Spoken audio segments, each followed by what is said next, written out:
Hello, and welcome back to another lecture on criminological theory.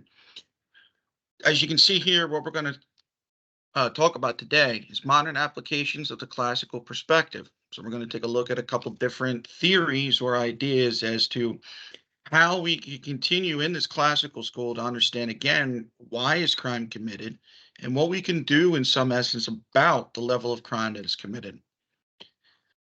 When we start in any type of modern application, one of the things that we often try to do is apply it to errors.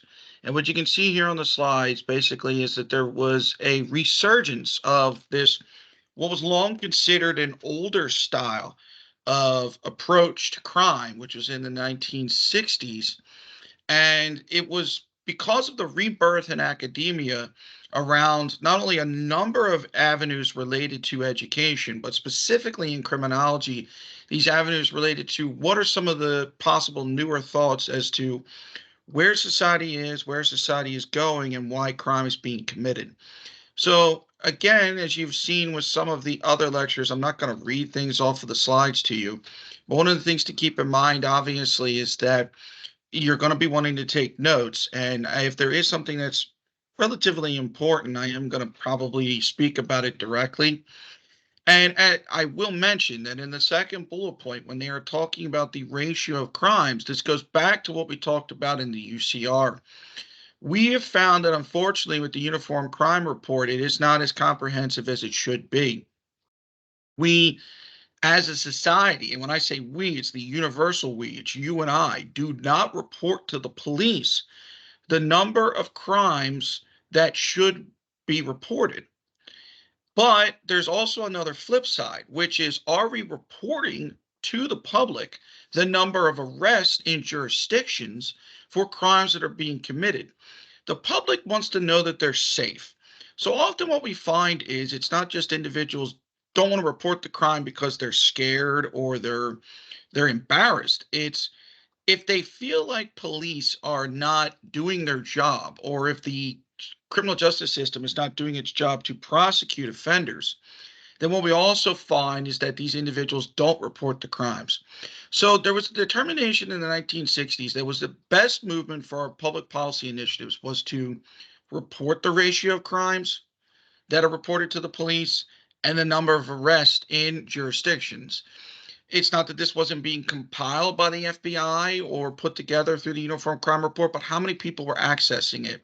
Or, for example, if you're someone who was in this class and you never worked in the criminal justice system, how often were you checking those statistics outside things that were being reported in your present neighborhood? For example, most people in the modern era only know about child predators, for example, through the Megan's Law. We also started to look at, is there any impact of capital punishment as an act of deterrence? Because while in the previous chapter we discussed that the theorists like Cesar Bacara did not believe that any type of swift and severe punishment should include capital punishment, we know that we do put people to death in the United States.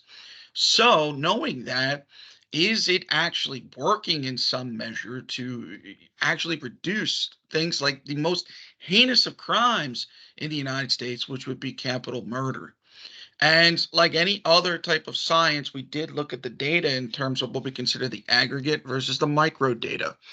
And one of the things that you can see there is obviously as we're comparing the picture, it's this it is it a large it's the larger picture, how much crime is being committed, but then on top of that, what is the data showing us about specific crimes that are being committed? And are there any factors that are leading to these crimes rising in prominence?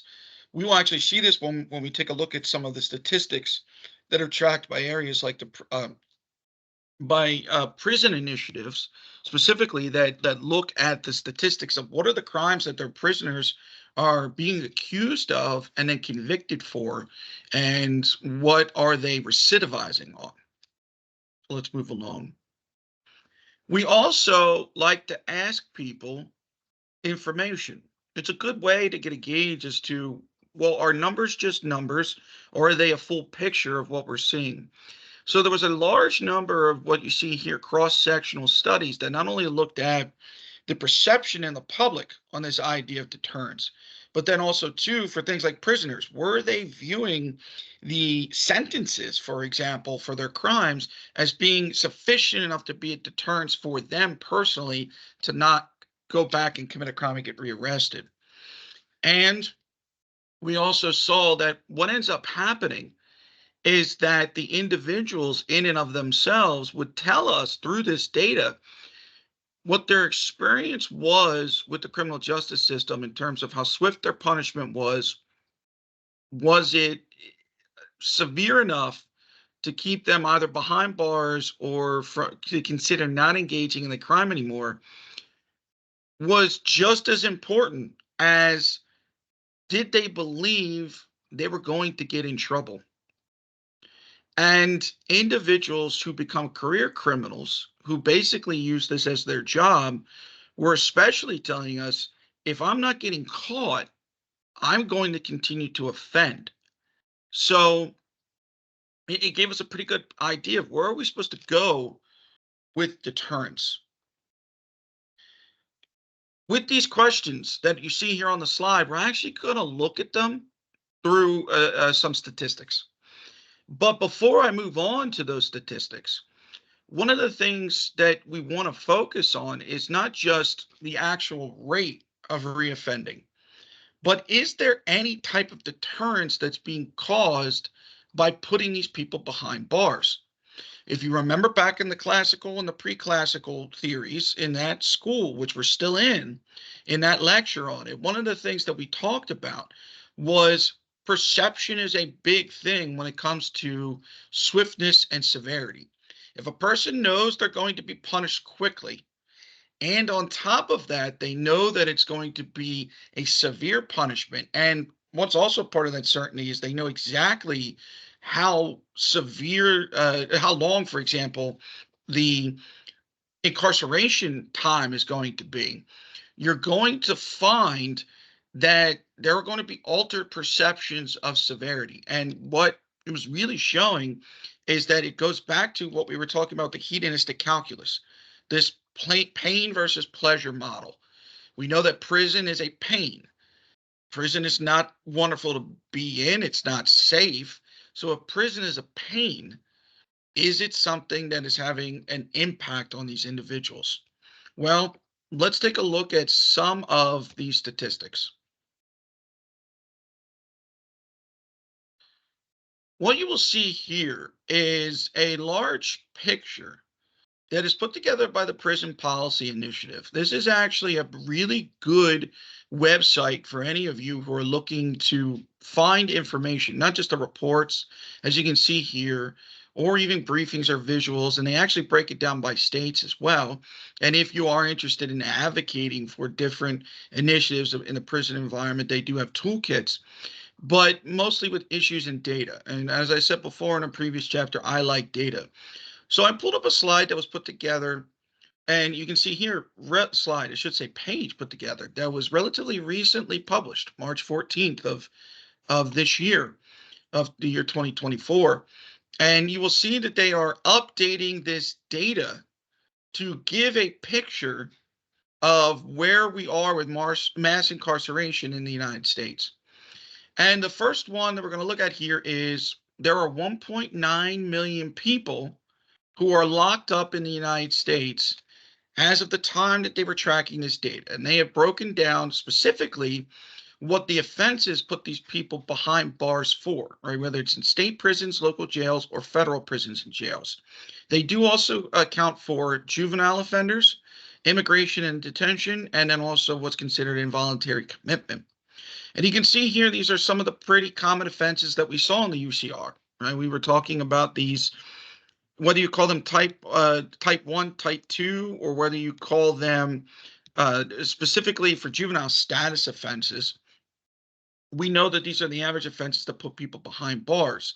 And we see that as we're looking at the offenses that are getting people locked up, there's a high rate of violence in the state prisons, a high rate of property crimes, and still a high rate of drug crimes. But violent crimes outweigh the other. But even here, there's a difference on this slide of assault, robbery, manslaughter, and murder. We are seeing an equal picture of violent acts involving murder outside of certain property offenses that our individuals are committing. We're also seeing this with aggravated assault. They also put how many people have been tried who are in a jail, specifically a local jail, have not been tried in court. That is an issue that we can approach later on, especially in further chapters when we talk about how does the system specifically handle the overload of cases that are occurring. There's 1.9 million people being locked up behind bars. That's a large number of people that are being locked up. So that means we are arresting a large amount of people. And if you're looking at the actual arrest rate in terms of millions, it does fluctuate by year. There have been years in which we basically argued that the data presented that there was close to 15 million arrests in a given year to as little as 5 million. So we fluctuate back and forth in terms of incarceration. They also mentioned that on the federal system, despite the fact that that there have been reforms on state level, drug offenses are still actually leading the way in why individuals are being incarcerated. This could be part of a bigger picture when we're talking about this aspect of deterrence, because how do you handle drug crimes? Do you treat it as an addiction issue like we have been trying with some of the decarceration initiatives? Or do we treat it as an issue related to things such as it could be a monetary issue, so socioeconomic status issue, or is it a societal issue outside of addiction? Is it a presentation of societies becoming increasingly more connected and attached to basically either drinking alcohol or getting high on drugs in order to escape from everyday stresses? They do also list here where individuals are placed. Now, the reason why I said we're looking at these statistics, including the 1.9 million, is this can start to build a picture of what we're talking about here of does incarceration and the severity of incarceration actually deter people from committing crime. Now, I don't want to have to pull you through all of the different slides, but they do break it down into including beyond the pie, as they call it, but then also what they call the 10 myths. Right. And while some of the myths don't apply to us, so we're going to keep going, we are going to, especially the war on drugs, right? We're going to talk about things like violent crimes, and specifically, are violent or sexual criminals individuals that shouldn't be released? Because this helps us give a picture about recidivism. And here's the shocking reality when you actually start to look at the data from the Bureau of Justice Statistics.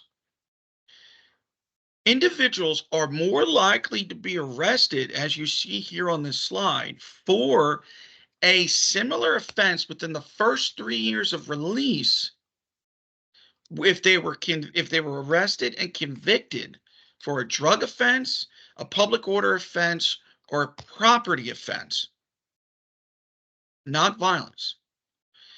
And as a matter of fact, the statistics year after year, even in the height in the 80s and the early 90s, where we saw a dramatic increase, as we saw in the previous lecture, of the homicide rate, for example, in the United States, we did not see this same trend of violent criminals going back out on the streets and then reoffending within 3 years and getting put back behind bars.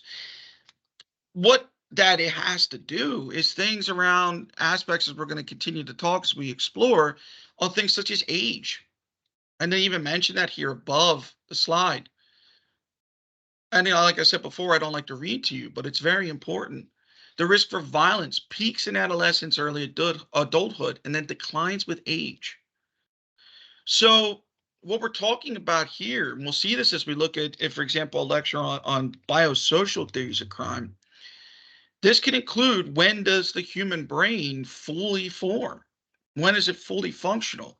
Because the full formation of the human brain, which we know now based off of studies to be at average age of 25, means that your prefrontal cortex, which deals with aggression, rational thought and behavior, and how you process high stress emotional situations, individuals are likely to desist That's the terminology we use, desist from crime, to just stop once their prefrontal cortex is fully formed.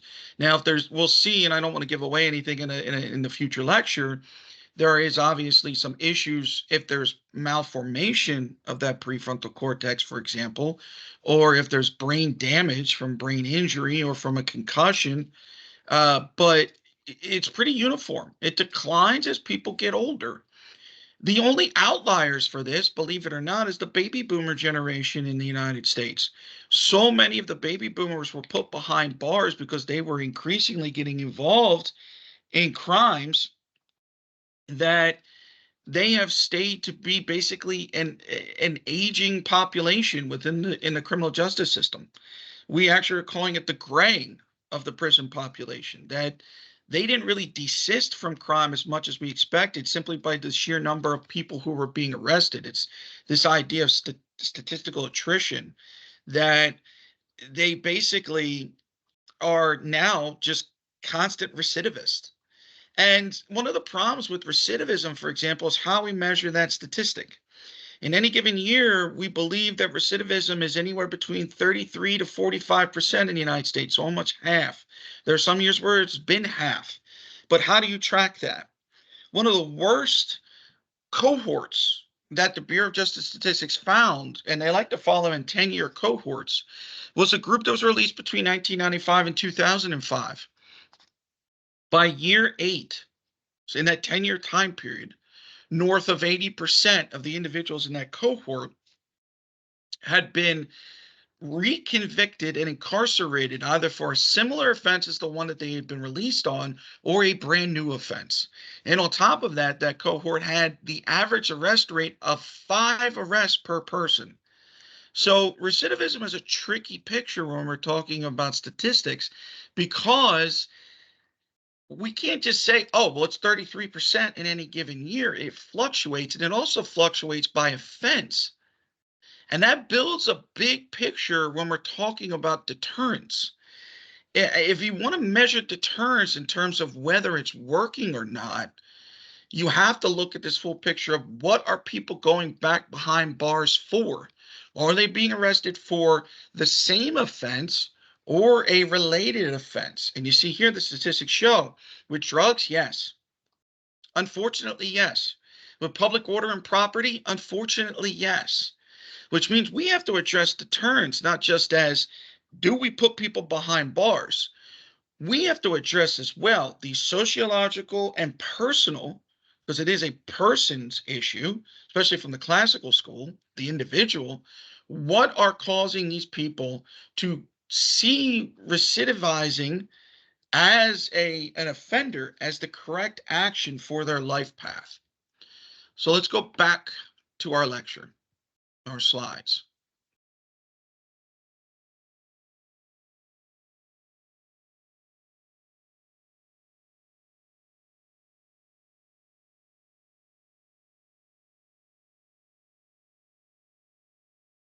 We also basically kind of look at scenarios, and we call them vignette studies, right? And it's this idea of giving individuals scenarios of what happens when specifically the individuals are engaging in bad behaviors, and what would they do. As a matter of fact, there's actually a television series that is run for a long time, and many times it's shown on Sundays on broadcast television, called What Would You Do? And it basically asks individuals in a controlled setting, and that is what it is, because they're using actors in that particular show. And we can do this even in laboratories, for example, where we just get, or just basically in conference rooms, where we get people to apply for studies. We can ask this exact same question, and then we ask them around the perceptions of sanctions. So we would ask individuals, and we have done this in the criminal justice system. Mostly, a lot of times it's done by individuals like myself, a criminologist in an academic setting. If, for example, you robbed a bank and your only sanction, as long as you didn't use a weapon, was punishment of 5 years behind bars and possible risk of losing the money that you stole, would that be enough to stop you from committing a crime? And what it allows us to do is build a full picture of not only potential behaviors that could be risky in terms of would other individuals like them in the same circumstances engage in criminality, but allows the individuals in and of themselves to self-identify bad behaviors. That's one way to apply deterrence theory, by the way. A lot of individuals don't realize that. We also have to discuss rational choice theory because it was obviously included on the first set of slides. We actually borrowed from our friends in business. Criminology allows us to borrow from many different sciences. And what it allows us to do, especially when we look at business, is take all aspects of deterrence and ask a question around what would a rational human being choose to do when presented with not only opportunities for criminality, but also too with the ability to make a decision that steers them away from criminality. So this is what we talk about as well with when we talk about the issue around things related to parole.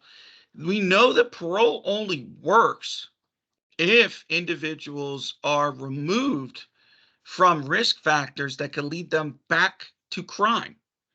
And some of the biggest risk factors that many parolees mention are things related around being able to get a job, being able to have a stable place to live, so safe roof over their head, being able to feed themselves, have quality contacts within the community. So, do they go back to their previous friends? Do they, in some measure, establish new relationships? If they were in an emotional relationship with someone, for example, a marriage or even just dating, do they go back to their marriage? Do they go back to that same dating relationship?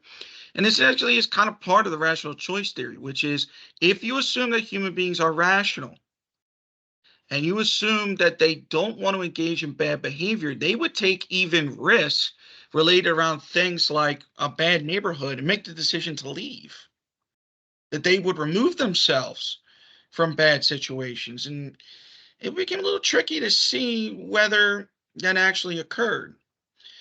Now, as you see here, there's some names. In the first slide, Cornish and Clark in 86 took a look at it, but one of the main theories we use in criminology is Katz.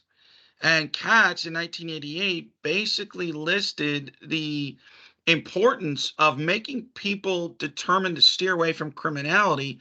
And what Katz argued is that it's not, okay, I'm going to face 5 years behind bars if I commit this crime. I'm not going to, or I'm going to have probation. I'm not going to be put behind bars. It's actually how the reaction of the community is around them, specifically the people in their lives, their friends, their family, their children, even the people like the bad criminals that they were once involved with. So Katz says if you want to boil rational choice theory down to one measure, it's the third bullet point you see on the slide. That behavior of the person and also the people around them are this basically, if you put the equation together, it's individual behavior times influence of those around them. The influence of others causes people to drift away or to stay in crime. This led to, for example, in the late 80s, early 90s, the use of things like scared straight programs for juveniles to take high risk delinquent children into prison environments and basically place them around individuals who have committed crimes like they did and started around the time period that they did and say, this is what your future is going to be. It also, especially with like the DARE program or Just Say No program, was encouraging people to stay away from drugs, where they got that program. All of those programs showed some limited or even no effectiveness in reducing crime, but it was an interesting idea for the time. As you can see here, specifically for Cornish and Clark, they looked at not just how the criminal justice system takes the elements of deterrence, but the informal sanctions. And that's why the picture that's on the slide shows multiple ways you can do it. You have a group of individuals, you have police officers being present, you have your family, you have individuals in church, and you have the surroundings there. So you see, it comes back to this cost benefit analysis, this discussion of the hedonistic calculus. Again, Katz in the seductions of crime talked about psychological pleasure, where we were talking about again this idea of, is crime fun? Like, criminal behavior is engaged in by people because it's exciting. It's one of the biggest problems we see with example for addiction issues related around things like problem gambling or problem spending. It's fun. You get a rush of brain chemicals, and then what does that lead to? Building on, we look at rational choice as well in terms of this picture, and specifically how we can look at it, because we talked about some of the other points of this is the framework for deterrence. We want to make the expected cost so severe that any pleasure you receive from offending is taken away. In policing, for example, this would be having officers visible, whether it's through routine patrol, either on foot or in a car, or having a large amount of officers available for a particular event to say, do you really want to take the risk? There are cops right here. If you commit a crime, we're going to catch you. Like, we have the manpower on site. We have done this as well with issues related to how individuals are specifically sentenced, the time behind bars, and whether there are multiple arrests allowed. For example, if we're used to see the 3-strike laws, what would happen with 3 strikes? Routine activities took a look at some of these same ideas, but basically through Cohen and Felsen, you see the picture of Marcus Felsen here at Rutgers. What are the factors that create a high likelihood of criminality? And some of them are pretty easy to get a good gauge on, including when we're talking about young people. Are there any parents around to steer them away from committing a bad act? When you look at motivated offenders, we assume, as both of these theorists wrote in Routine Activities, that the individuals are getting involved in crimes because they wanted to. So what this allows us to look at is, and it's the same problem that we're asked over and over and over again as criminologists in the field. Why are people committing crimes, and what can we do about it? Or can we even really stop it? I often tell students in my undergraduate program, if you figure out how to stop all crime around the world, not just in the United States, but around the world, you will probably win a Nobel Peace Prize, because we just know that, unfortunately, again, as human beings created society, as we removed ourselves from the cave and came out and created these complex systems of governance and organization, there are going to be individuals who are going to want to hurt each other or take advantage of economic situations, or even disrupt the government. So we consider in routine activities that you're always going to have motivated offenders. So how you respond to them can be tricky. The next one is a suitable target. And these are a list of a few of them. And I do encourage you to think of a few other suitable targets and how this really comes into play when we're talking about motivated offenders versus the opportunity for crime. When you say to victims that there's a possibility that you, and we call this precipitation, possibility that you played a role in your victimization, what you often hear people say is, well, don't victim blame or victim shame. And that's true. We try to avoid that. But we also, as human beings, have a responsibility, and this is argued in the classical school.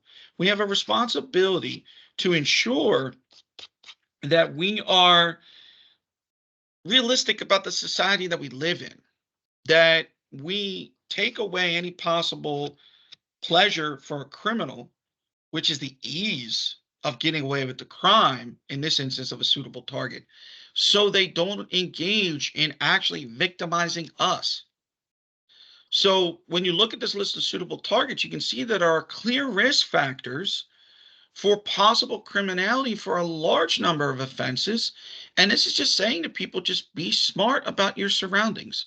Be smart about the people you are around and the things that you are engaged in. And then when we look at lack of capable guardians, it's not just a parent, for example, with juveniles, it is a full picture. People don't think of owning a dog, for example, as being an aspect of a capable guardian, but we actually have had career burglars who have told police officers that by simply seeing a sign that said beware of dog on a gate for a home, they would not choose that home as the one that you particularly wanted to rob, burglarize, I should say, I'm sorry, to burglarize. What we find with the rise in Ring doorbells, for example, and all kinds of surveillance systems, is that this society has taken that lack of capable guardianship into play and really tried to address it, because the police can't be everywhere and you can't be everywhere. So you're now able to record through a service that you can buy by buying the actual Ring doorbell, Ring camera, and then the recording services, a way to see what is going on in your home basically at any given moment. And like we saw as well with the problem with car alarm systems or just car security, with the theft of Hondas and Kias in the past few years in the United States. What happens when, particularly on social media, whether it's TikTok or Instagram, when individuals start letting other people know how easy it is to bypass a flaw in a car that has been built by one company, there are going to be individuals who are going to engage in obviously car theft, right? And now we see, unfortunately, it's with younger people. It's just a good way to look at it. And again, pulling a figure from your textbook is this aspect of a triangle. So then what you have here is the convergence, or what has become, and we'll look at this hotspots further on in other chapters, this idea of a hotspot, right? That through this convergence of all of these elements in time and place, and specifically you see them here in the figure, you're going to see you're going to see the possible risk of criminality. How we have applied routine activities theory is what you see here on the slide. The GPS was a great addition by allowing us to, again, track the comings and goings of individuals, particularly if they were victimized, they can report where they were and where it occurred. But then also, like I was mentioning before, this idea of a tune-up in your lifestyle. Know what's going on around you.